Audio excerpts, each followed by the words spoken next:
시편 13편 1절부터 5절의 말씀 속에서 어느 때까지입니까? 라는 반문을 자꾸 하면서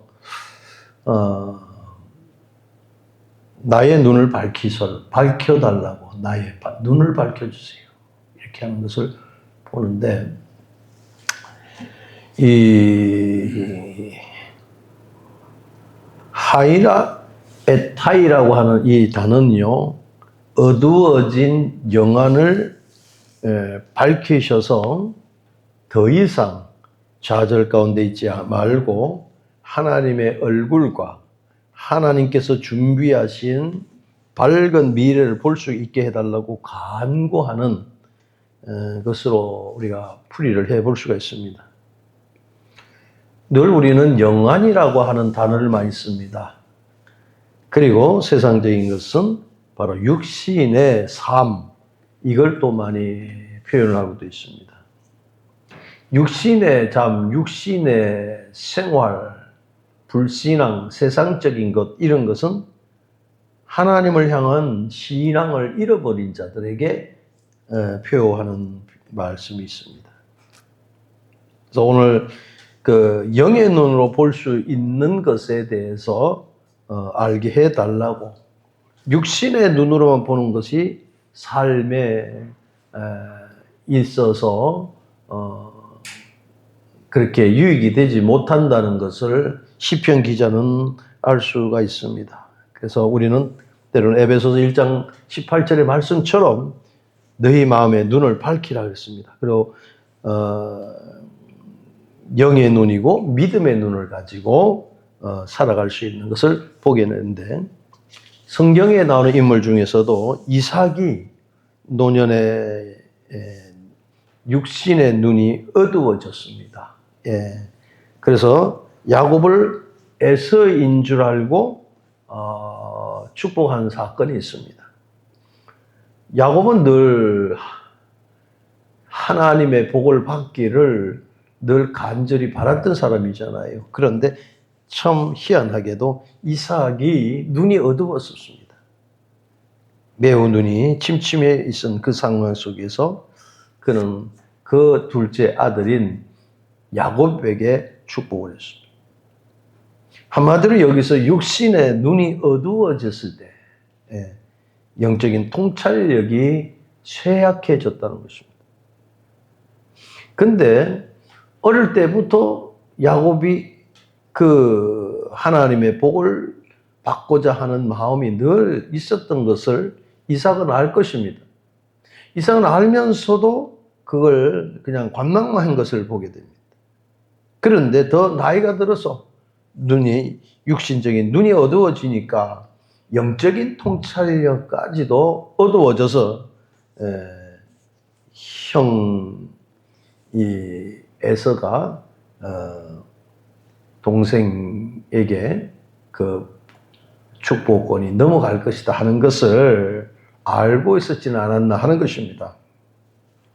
이와 반대로 이삭과 반대로 이 야곱은 육신의 눈이 어두워진 이후에도 영적인 눈이 밝았습니다. 그래서 장손 문나세가 아니고 아우 에브라임에게 오른손을 얻고 엇걸려 가서 축복한 사실을 보게 되는 것입니다. 이처럼 우리 육신의 삶 속에서 육신의 눈이 어두워졌어도 눈이 밝아지면 하나님의 뜻을 이룰 수 있는 그런 삶이 됩니다. 육신의 눈이 밝아도 영의 눈이 침침해버리면 신령한 세계를 보지를 못한다는 것입니다. 이거 참 안타까운 일이지요. 특히 사명을 갖고 사역을 감당하는 주의 종으로서 늘 느끼는 부분이 그것입니다. 하나님께서 성령의 충만함을 주지 아니하시면 때로는 어떤 부분이 있을 때에 이것을 지혜롭게 어떻게 풀어갈 수 있는 방법이 없을까 할 때 고뇌할 때가 많습니다. 그러나 늘 기도하면서 하나님, 이 부분을 어떻게 할 수 있기를 원합니다. 제가 할 수 없다면 하나님이 이끌어 주시고 깨닫게 해 주시기를 원합니다. 라고 하는 기도를 할 게 있습니다. 왜냐하면 목회자가 육신의 눈을 가지고 목회를 하는 것이 아니라 그때그때 하나님 주신 은혜로 말미암아 이끌어가야 하는 사역인 것입니다. 그래서 시편 기자는 115편 5절의 말씀을 통해서 보면 눈이 있어도 보지 못한다고 말하고 있습니다. 너희가 눈이 있어도 보지 못한다. 제가 이번 신년 할애 때 기도를 맡아서 기도하면서 많이 고민도 하고 기도도 했습니다만은 이 시대의 국가와 민족을 위해서 기도해달라는 그 파트를 맡고 기도를 하게 됐습니다. 하나님 앞에 기도하기를 눈이 있어도 보지 못하는 시대가 되어버렸습니다. 귀가 있어도 듣지를 못하는 시대가 되었습니다. 이러한 기도를 하면서 예수님이 오신 그 상황 속에 세례 요한은 광야에서 무슨 말을 전했습니까? 회개하라, 천국이 가까웠느니라. 회개하라, 천국이 가까웠다고 했습니다. 오늘날 많은 죄종들이 강단에서 복음을 전합니다. 그래서 성도들이 평을 합니다. 그 목사님 참 설교 잘하신다. 참 그 목사님의 설교가 참 매끄럽다. 그래요. 저도 신학교 다닐 때 많은 그 목사님, 훌륭한 목사님 서적이나 책을 또 보고 방송도 듣고 했습니다만은 저는 개인적으로 목회 사역에서 말씀을 전할 때 무엇이 더 첨가가 돼야 될 것인가 하는 것입니다. 한마디로 하나님 말씀하여 주시옵소서 이종이 듣겠나이다. 말씀을 들은 자는 그대로 증거할 수 있는 자가 이 시대가 필요하다는 것입니다. 어떤 경우는 입을 막기도 하고 눈으로 볼 수 없게도 하고 귀로 듣지도 못하는 이런 시대적인 일들이 너무 많습니다. 그렇다고 해서 주의 종마저도 눈으로 볼 수가 없고 귀로 들을 수도 없고 말도 할 수가 없다면 그것은 시대적인 사명을 감당하지 못한다는 것입니다. 사랑하는 성도 여러분, 이 시대를 볼 수 있는 영적인 눈이 떠지시고 여러분이 강하고 담대한 믿음을 가지시기를 원합니다. 육신의 쾌락 속에 쫓아가는 것은 썩어질 것뿐입니다. 에레미야 선지자가 기도했듯이 믿음의 선지자들이 그 민족을 사랑하면서 던졌던 메시지처럼 우리는 귀에만 들었을 때 달콤한 그 말만 하는 것이 아니라 정말로 하나님의 달콤한 말씀이 우리에게 와닿다면 그 달콤한 것으로 인해서 만족하는 것이 아니라 그 말씀이 들어가서 그 말씀이 우리의 심령을 희벽하면서 어찌할고 탄식하면서 깨달을 수 있는 신앙이 되어야 되지 않겠나 하는 것입니다. 하나님은 오늘도 우리를 위해서 지켜보고 계시는 가운데서 세상 사람에게는 별 관심이 없습니다. 믿음의 하나님의 백성이 어떻게 신앙 생활을 하느냐에 따라서 우리의 이 시대가 흘러가는 것이 보여질 것입니다. 다윗은 고통과 고민 중에서 어떻게 했습니까? 현실의 세계만을 주목하지 않았습니다. 그 성군인 다윗은 마음의 눈, 믿음의 눈으로 하나님의 섭리와 축복을 보게 해달라고 하나님 앞에 기도하는 사람이었습니다. 사랑하는 성도 여러분, 신령한 눈이 있어서 신령한 세계를 볼 수 있는 자는 참으로 복되다는 사실을 아시기를 바랍니다. 신령한 영안이 열려달라고 우리는 기도를 해야 할 것입니다.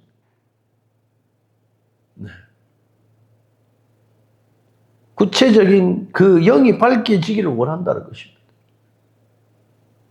현재 고난이 아니라 미래에 대한 영광된 것을 보게 해달라고 하는 그 고백이 우리에게 있어야 됩니다. 현재 고통을 당하는 중에서도 이게 고통스럽구나 하면서 좌절하면서 낙심하면서 있는 것이 아니라 다윗은 뭐라 했냐면 나의 눈을 밝혀주십시오. 자기가 어릴 때에 함께 했던 그 하나님. 그래서 그는 주의 인자, 주의 구원, 나를 후대하심이라고 보여달라고 그는 그렇게 기도를 하거든요. 네. 이같이 우리는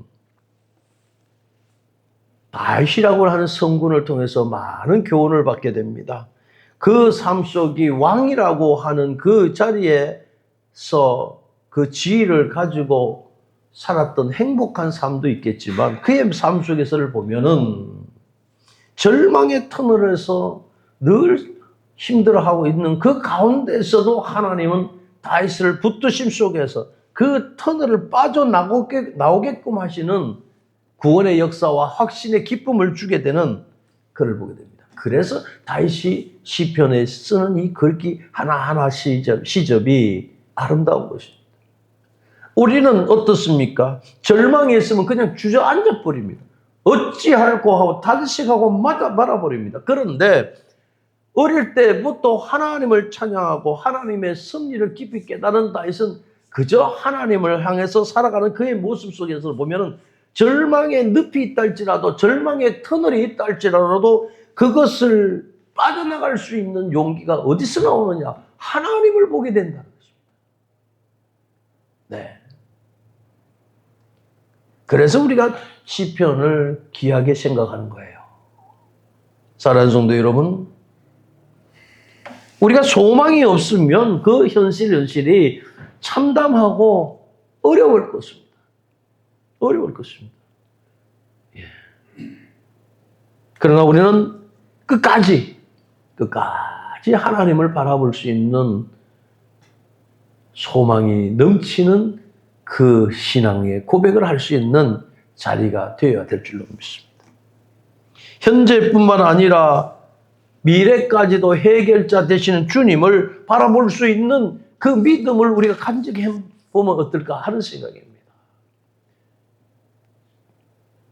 밤모섬에 위배를 당해서 있던 사도 요한은 하나님께서 느그맣게 글을 쓰셨는데 강직한 신앙을 갖고 있었습니다. 얼마나 하나님이 그 유배당한 그 사도 요한을 볼 때에 기뻐했겠느냐 이거죠. 네. 끝까지 믿음을 지키니까 하나님 그에게 계시록을 보여주셨습니다. 그래서 저는 그렇습니다. 젊을 때 하나님 젊은 사람에게만 주는 은혜가 아니라 끝까지 하나님을 바라보는 자에게 하나님은 은혜를 더 베풀어 주신다 하는 것을 알게 되는 것입니다. 그래서 우리 사랑하는 성도 여러분, 히브리서 12장 2절의 말씀처럼 믿음의 주요 온전케 하신 예수를 바라보는 그러한 믿음을 늘 소망하시기를 원합니다. 우리는 신앙은 하루아침에 되는 것은 아닙니다. 요즘에 금값이 하늘 천정부지를 올라가는 그 금값을 알 수 있듯이 왜 사람들이 금을 좋아할까 하는 거예요. 금이라는 것은 그 뜨거운 열 속에서 골라서 불순물을 다 제거한 다음에 나옵니다. 예. 그래서 금값이 비싼데 가만히 냅두면 그냥 잡석이 될 수밖에 없습니다.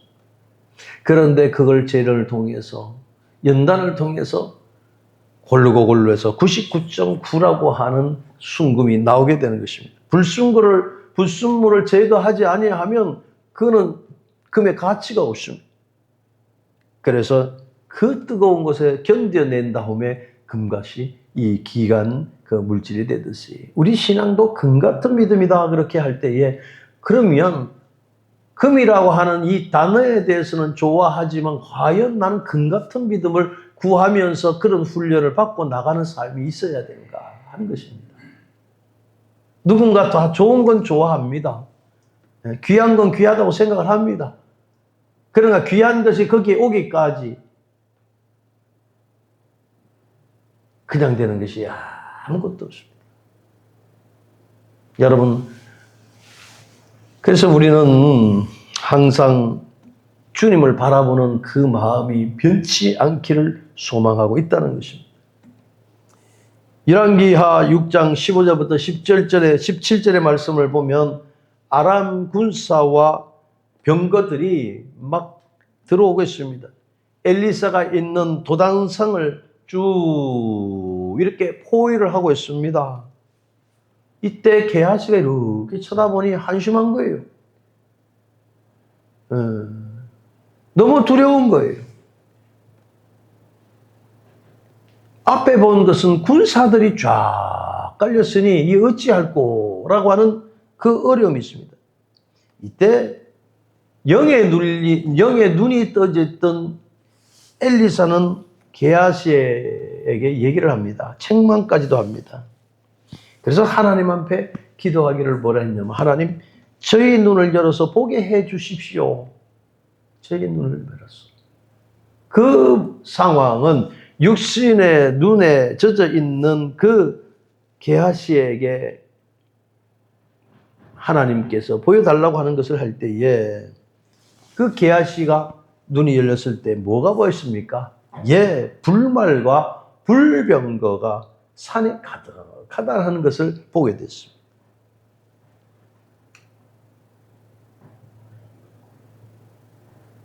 영의 눈이 열린 사람과 영의 눈이 안 열린 사람과의 차이가 이것이에요.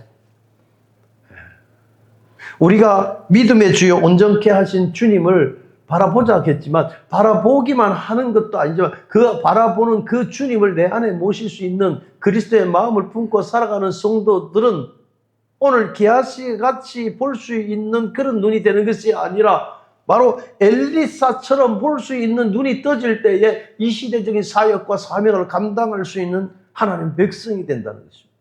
한 사람 한 사람이 자기 그 있는 자리에서 최선을 다하고 믿음으로 살 때에 빛과 소금의 역할을 감당할 수가 있는 것이다 하는 것입니다.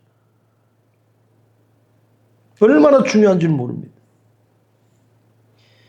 불말과 불병거가 산에 가득한 것은 언제 봤습니까? 영안이 열렸을 때 봤다는 거예요. 그런데 우리가 주일날 와서 예배를 드리면서 찬송을 하면서 때로는 자기 마음의 감동을 받고서 은혜를 받았습니다. 하나님 앞에 찬양을 드립니다 하면서 온갖 좋은 단어는 다 써다가 어느 날 보면은 건강의 문제가 닥쳐온다든가 경제의 문제가 닥쳐온다든가 사업의 문제라든가 자녀의 모든 결혼 이런 문제라고 해서 죄송합니다만 그런 것들이 우리가 눈을 껌뻑거리고 숨을 쉬고 살아간 때는 주변에 널려있는 이런 일들이 대부분이에요. 저 또한 이 시대를 살아가는 사람으로서 이런 일들이 왜 없겠느냐 하는 거예요. 제가 말씀드리는 것은 오늘같이 게하시가 되지 말자는 얘기예요. 현실적으로 얼마나 똑똑합니까? 아람 군대가 자기 주변을 쭉 둘러싸있고 생명까지 위협하는 이런 상황이 있는 것이 게하시가 갖고 있는 눈이 다 우리에게도 거기 다 있다는 거예요. 그럼 두려워합니다. 불안해합니다. 그런데 영적인 눈이 떡 떠져 있던 그 엘리사는 달랐다는 거예요.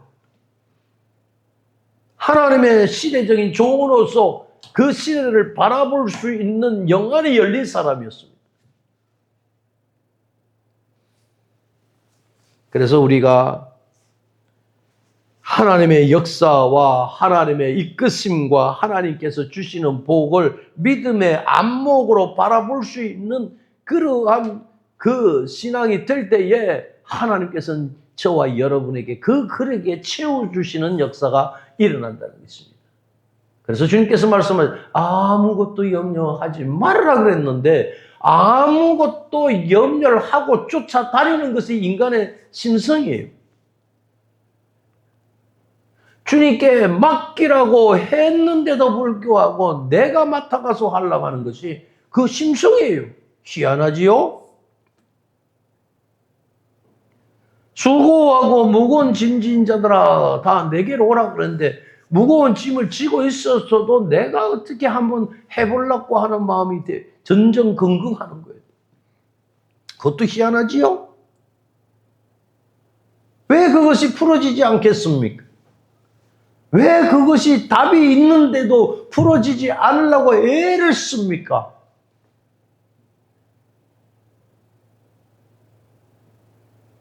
그것이 우리들의 심성이에요. 그러다가 세월이 지나고 시간이 지나고 쉬다 보면 기도하게 되고 그러다 어느 순간 보면 풀어지고 한순간에 안개가 걷히듯이 풀어질 때에 그때서야 하나님이 해주셨네요. 그런 말을 해요. 저 또한 뭐 그런 생활이 없었겠느냐 이거예요. 그러나 내면에는 적어도 우리가 하나님을 의지하는 마음은 있어야 되지 않느냐. 믿음의 분량에 따라서 다를 수가 있겠습니다만은 그렇습니다. 그러나 우리의 마음속에는 위의 것을 바라볼 수 있는 마음이 있어야 돼요. 육신의 안목은 땅만 잡고 쳐다볼 수밖에 없고 땅끝이는 산수만 나오는 삶 속에 살 수밖에 없습니다. 그래서 거기서 얻어지는 것이 과연 여러분들은 무엇을 얻고자 합니까? 답은 알고 있습니다. 아무것도 얻을 수가 없습니다. 그럼에도 불구하고 땅의 것을 바라보고 한숨 섞이게 삽니다. 그럼에도 불구하고 이런 문제가 안 해결이 됐습니다. 믿음의 주여 온전케 하시는 예수를 바라보라고 명하심에도 불구하고 한 번은 마음은 어떤 마음이 될까요? 여러분, 담임 목사가 설교를 하는 걸 통해서 아멘 은혜 받았습니다 라고 하면은 그것으로 끝난다면 여러분 발전이 없습니다. 신앙의 성장이 없습니다. 여러분이 성경 말씀을 읽다가 어떤 부분에 딱 와닿았을 때 그걸 고뇌하면서 기도하면서 하나님 깨닫는 것도 해주시기를 원합니다. 때로는 묵상도 해야 됩니다. 생전 일주일 내내 한 번도 성경책 덧떠보지도 못하고 있다고 온 사람도 있어요. 기도도 안 하는 사람은 맨땅에 헤딩하기 완전히. 그러고서 무슨 말씀이 은혜가 됩니까? 어떤 분은 똑같은 강단에서 똑같은 메시지 그 시간에 듣는데 어떤 분은 은혜를 받고 감격에 차고 어떤 분은 회개를 하고 응답을 받았다고 하는 사람이 있는 방법에 어떤 사람은 맹맹한 사람이 있습니다. 어떤 사람은 또 나를 하품이나 하고 꾸벅꾸벅 좋아하는 사람도 있습니다. 어떤 사람은 예배가 끝나고 나서 티격태격 싸우다가 저것끼리 헤어지는 사람도 있습니다. 그게 왜 그럴까요? 그래서 성경에는 왜 그럴까요? 하는데 그 마음속에 여러 가지 밭이 있다.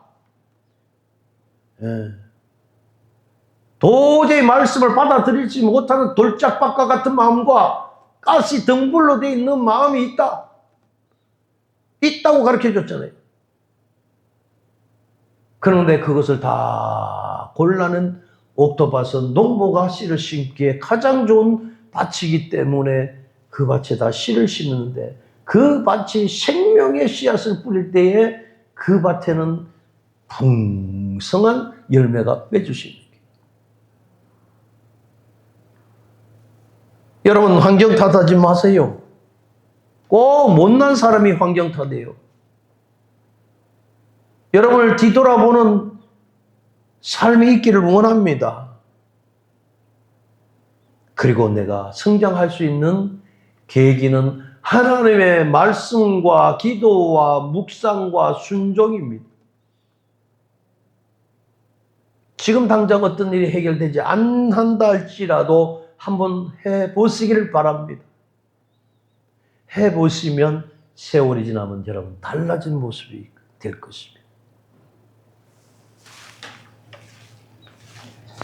하나님은 오늘도 저와 여러분들에게 믿음의 눈을 가지기를 원합니다. 오늘 13절에는 어느 때까지 숨기겠습니까? 어느 때까지입니까? 어느 때까지면 자꾸 물어보는 게 뭘까? 나름대로 답답한 거예요. 또 나름대로 좀 깨달으려고 애를 쓰는 모습이 있는 거예요. 그런데 평탄한 마음속에 있는 그런 환경이 아니라 조금 부담스러운 환경 속에 있는 시편 기자가 된 걸 봅니다. 그것은 바로 다윗이었습니다. 우리가 다윗 왕은 대단한 분이다. 그의 삶도 그렇게 호락하지 않았다는 거예요. 그에게 닥쳐오는 여러 가지 산들이 있었습니다. 그런데 그는 어떻습니까? 하나님을 의지하는 마음은 변하지 않은 거예요. 그걸 우리에게 보여주는 말씀이기도 합니다. 창세기 21장 19절을 보면 이런 말씀이 있습니다. 하갈이라는 사람이 자녀를 낳게 됐습니다. 이야, 이제 아브라함의 자녀를 낳았으니 내가 참 이제 하녀로서 자리가 올라가겠구나 라는 생각을 하고 있었습니다. 아주 의기가 있습니다. 아주 어깨가 올라갑니다. 그런데 어떻게 해요? 하갈은 하갈이어서 주인에 의해 가지고 쫓겨나게 됩니다. 그래서 쫓겨났는데 목이 마릅니다. 광야에서 목말라 죽을 지경이 됐습니다. 그는 광야에서 방성회곡을 하는 그런 여인이 되어버리고 말았습니다. 비록 아브라함의 자녀를 가졌다 할지라도 자기의 선 위치를 제대로 몰랐을 때에 사라의 그 행한 패역은 목말라 하는 죽을 지경에 빠져 있는 상황이 되어버리고 말았다는 것입니다.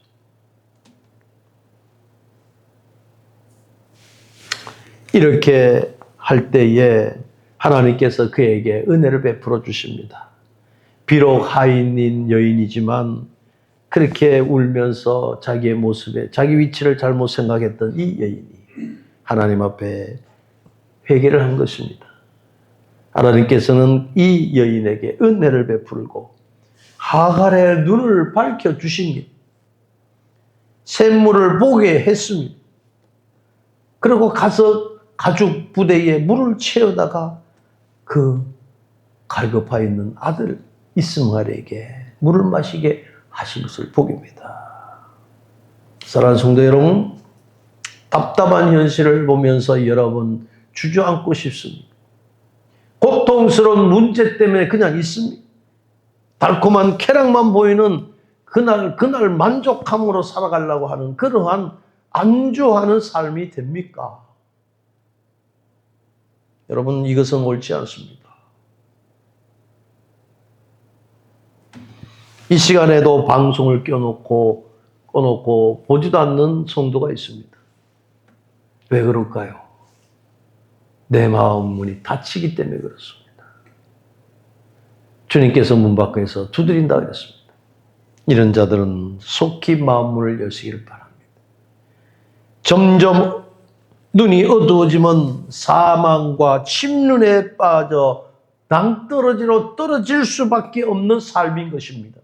그러나 오늘 다윗은 오늘 이 말씀을 보면서 자기에게 닥쳐오는 여러 가지 일들이 있지만은 그 답답함을 하나님 앞에 아리면서 하나님 숨기지 마시기를 원합니다. 하나님, 저는 이렇게 번민을 하고 있습니다.